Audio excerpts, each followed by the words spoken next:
On est heureux de vous accueillir aujourd'hui pour cette journée de travail qui va se conclure par notre assemblée générale. On se connaît, mais sans savoir des fois vraiment d'une façon approfondie qui fait quoi, quand, comment on peut être en interaction. Donc il nous semblait important de nous réunir et d'échanger pour faciliter demain nos relations et peut-être construire des parcours pour nos personnes en difficulté. Parce que c'est là aussi, hein, c'est des personnes qui peuvent être en recherche de vocation, en recherche d'emploi, et qui doivent être aidées. Aujourd'hui, l'idée c'était de pouvoir proposer en fait un atelier d'interconnaissance pour justement présenter ce qu'est LCEM3S, ce que ça apporte et aussi montrer que la plateforme elle peut perdurer grâce à LCEM3S.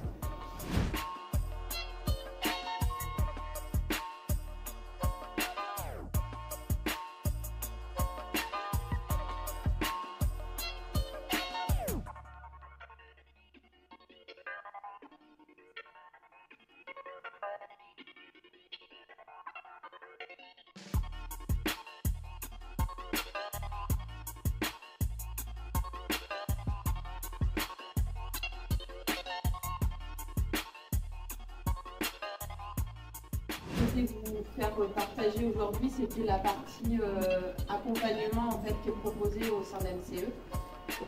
Depuis la mise en place de la plateforme en 2022, il y a eu 280 accompagnements au total. Donc, à la fois sur le secteur bocage-orné, mais voilà, sur tout le département. On voit que c'est des métiers plutôt féminins, puisque même dans le cadre de l'accompagnement, il n'y a que 5% d'hommes. Il y a eu la mise en place de 82 PMSMP, ce qu'on appelle plus communément les périodes d'immersion. Et donc sur, je dirais, ce qu'on appelle les sorties positives, il faut savoir que l'accompagnement ne s'arrête pas forcément quand il y a un emploi. Chez nous, le but, c'est de continuer pour sécuriser le parcours. Donc dans les 37%, certains sont arrêtés, mais il y en a d'autres aussi qui continuent en fait l'accompagnement. Donc sont comptabilisés les CDI, les CDD, les CDDI, donc c'est les contrats d'insertion, les contrats aidés, les créations d'activités. On a une ou deux personnes qui ont voulu aussi plutôt aller sur la partie CESU par exemple, ou sont entrés en formation. Nous en fait sur tous les métiers service support, on est très preneurs. Parce que ce sont les métiers qui sont les plus faciles au départ, en fait, pour rentrer dans nos établissements. On a eu des expériences comme en tant qu'agent de soins et après qui ont été sur une formation qualifiante. Et aujourd'hui, il c'est souvent donc entretien des locaux, restauration et lingerie. Et un peu aussi sur l'entretien des extérieurs. Voilà, entretien des bâtiments, entretien des extérieurs, voilà, ponctuellement. On savait qu'il y avait ce besoin. Oui. Donc nous on a cherché le profil qui correspondait aux besoins. Et donc quand on a rencontré quelqu'un qui a priori pouvait convenir, on a proposé une période d'immersion de façon à vérifier si ça matche bien entre la personne et l'établissement et inversement entre l'établissement et la personne. Donc là c'est le métier de la restauration, mais on a des personnes qui sont devenues polyvalentes parce qu'elles interviennent bien aussi bien en lingerie qu'en restauration. C'était beaucoup plus facile de pouvoir échanger, de se dire qu'est-ce qu'on peut améliorer, faire évoluer pour que ce soit plus sécure. C'est bien tous aujourd'hui, si un salarié n'est pas bien accueilli, pas très bien pris en charge, finalement on gagne du temps parce qu'on veut aller plus vite, mais on en perd après parce qu'il faut reprendre les choses et c'est finalement plus complexe. Il y a aussi cette relation où on peut se dire les choses facilement et puis dans les deux sens. Donc ça c'est important. C'est vrai qu'on est content de voir des personnes qui évoluent et qui se projettent aussi.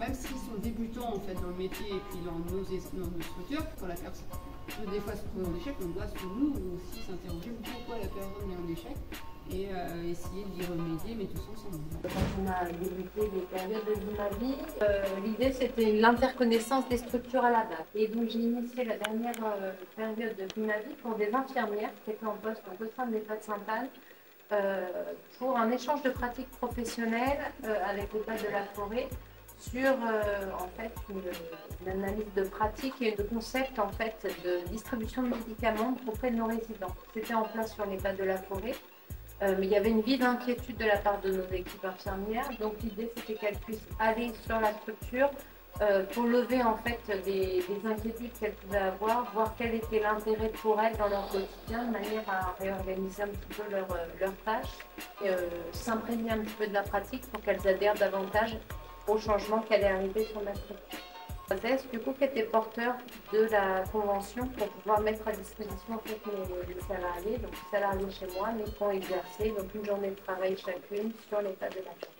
Le retour a été mitigé pour le coup, parce que bon, vous voyez que les architectures ne sont pas forcément les mêmes, une organisation qui n'est pas la même, mais ça a permis à mes infirmières de voir comment c'était dans d'autres structures, parce qu'on voit toujours, c'est très français, très humain, on voit toujours ce qui ne va pas, et on voit difficilement ce qui va bien chez nous.